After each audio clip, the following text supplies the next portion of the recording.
We want to get over living in this trauma and this state of post-traumatic stress. The mourning in Canada continues after the tragic finding of a mass child grave at a residential school in Kamloops.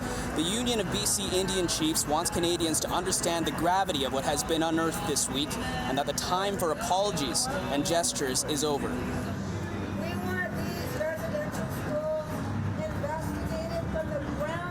Kier O'Sullivan survived her 2 years at St. Michael's Residential School in Alert Bay, British Columbia, the same residential school attended by her mother. My mom did her 7 years, and I say did 7 years in the residential school.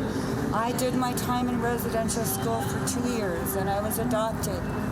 If I was not adopted, I might have ended up in being described as one of those who have been lost and found in the residential schools. On Thursday, Kamloops Teshwakwapic Chief Roseanne Casimir confirmed an unthinkable loss. The remains of 215 children who were students at the Kamloops Indian Residential School, found with the help of a ground-penetrating radar specialist. A memorial has been growing here at the school grounds. This matter is, the biggest issue of this type that has ever happened within Canadian history. We're talking about the murder of children.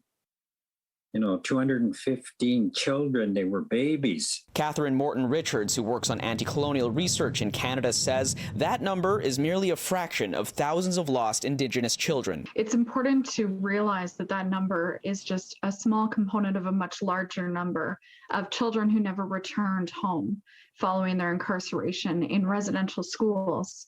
There's been discoveries of other graves in other provinces, including Ontario, Saskatchewan, and Manitoba. And I think it's safe to say that this won't be the last of the graves that are discovered. Both Grand Chief Stewart and O'Sullivan want to see a national investigation. What I want out of this as a residential school survivor is I want the government of Canada to investigate every residential school grounds across Canada, not just the grounds the surrounding area. I want them to dig deeper into the bowels of those residential schools, into the basement, into the floorboards, into the walls. The survey of the Kamloops Indian Residential School grounds is ongoing, and the Kamloops Teshwakwapic leadership expects to complete its preliminary findings by mid-June. In Vancouver, Kier Junos, City News.